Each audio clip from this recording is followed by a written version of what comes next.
Is this live then now? How do we even know? There are no messages in the chat room. Welcome to the boat show.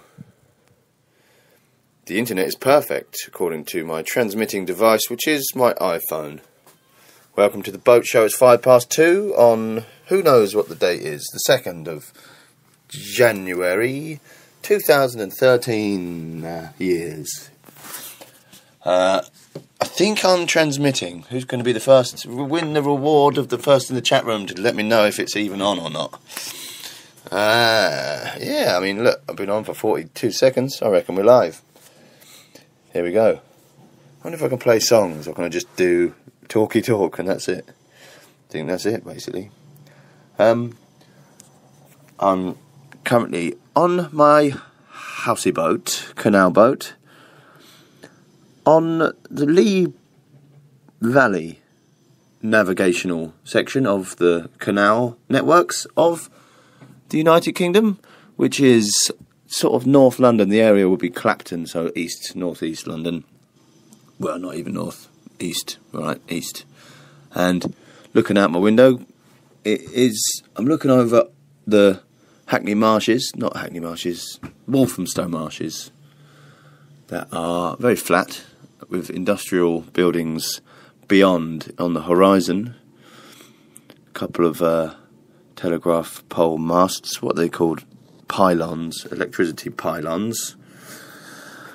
Out the other window is the canal. Through my slightly damp, wet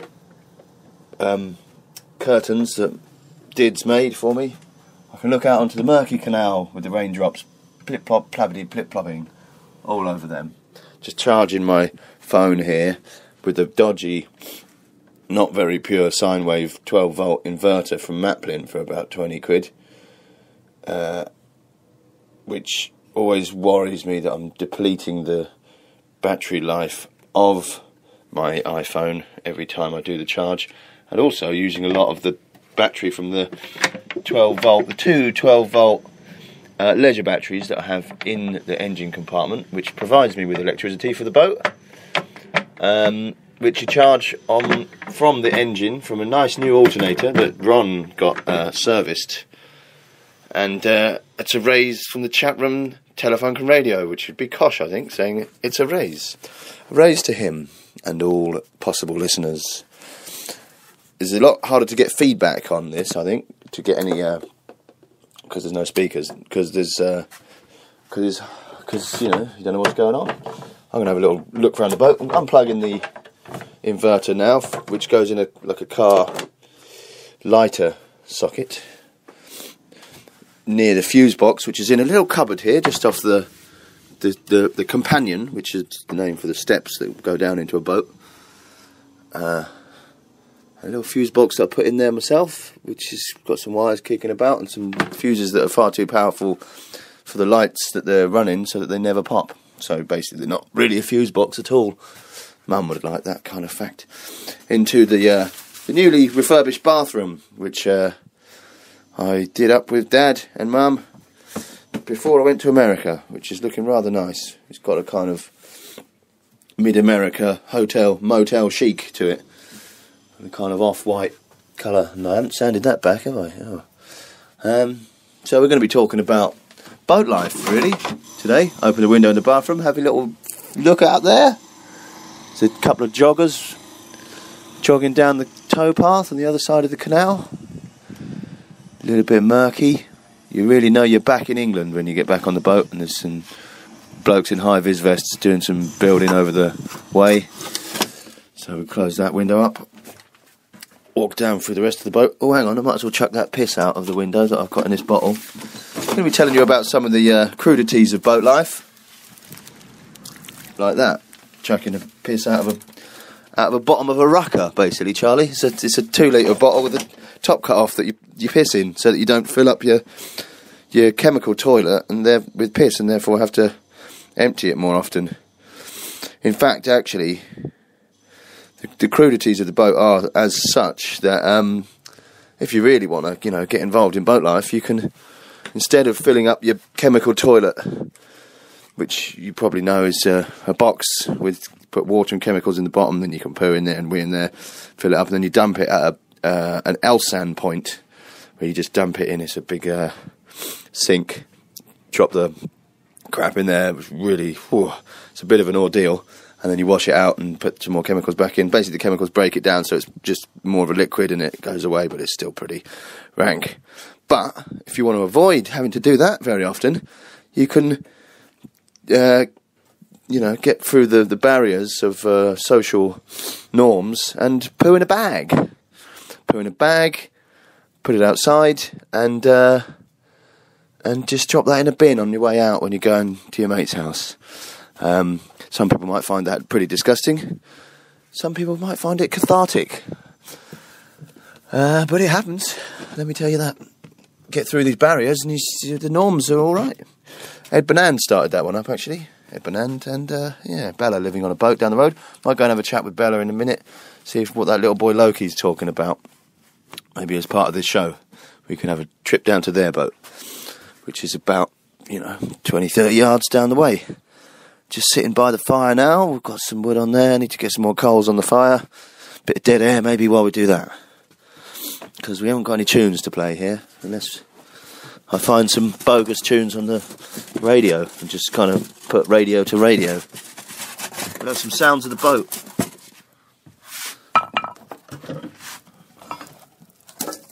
Just me putting some coal on the fire.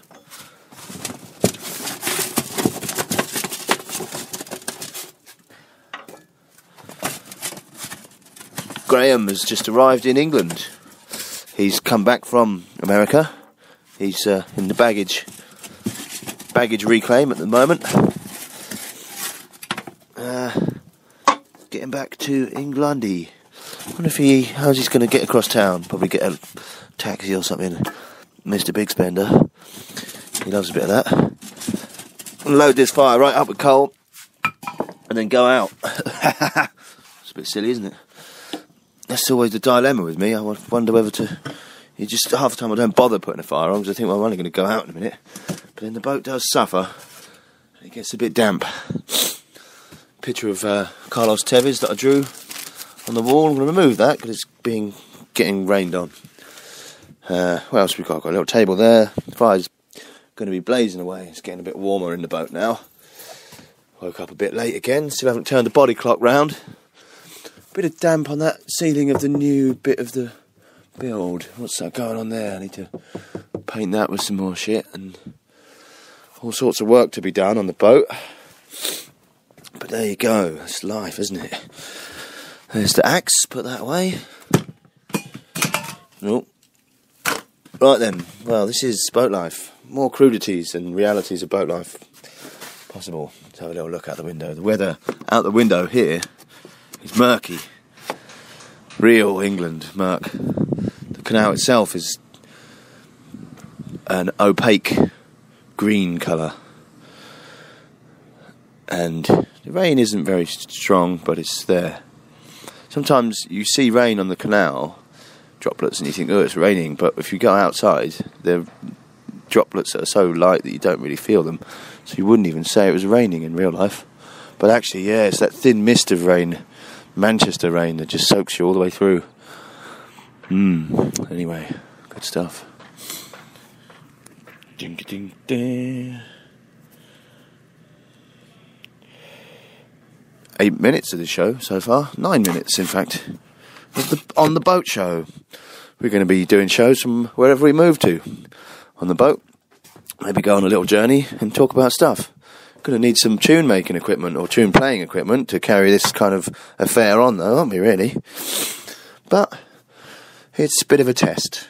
Any responses in the chat room? Oh, there's all sorts of talking. Shit, not looking in the chat room. Listening, but through Will's Skype connection whilst playing Days. Kosh is in, sounding great, piss keg. Yeah, good bit of talk there from Kosh. Alice is listening in while playing Days, the game that makes people angry. It's the game that could be good and should be good and is good, but is also not good for you to play. And people kind of, instead of reliving their lives, play that game and come out a bit zombified. But there we have it, you know. can't stop the colaster. He does his thing. I'm going to put my boots on. I'm going to go down the road because that's what's happening. Going to have a chat with Loki, see what he's talking about. I wonder how much close I need to be to the mic or not with this. Probably be over here. So I put a load of coal on the fire, and now I'm going to actually go out. I mean, what? And who knows when you go out? You never know if you're going to come back for one day or a week. Or in one day or a week, rather. Because that's the way life happens, isn't it, really? Might go to Alan's later, see what Mason's talking about. Alan was saying that he's got pretty big. I imagine he has, because he is quite a big bloke. There's a little deep voice as well. What, Joe? Don't take the piss out of him, because he'll get you as well, nowadays. He's a big, tough guy. Strong fella, strong mind, and a good bloke. So I'll go and see him. So, I've got my coat on. There's the, I'm going to take my sketch pad today, wherever the fuck that might be. Wow, pictures in that sketch pad. Ooh.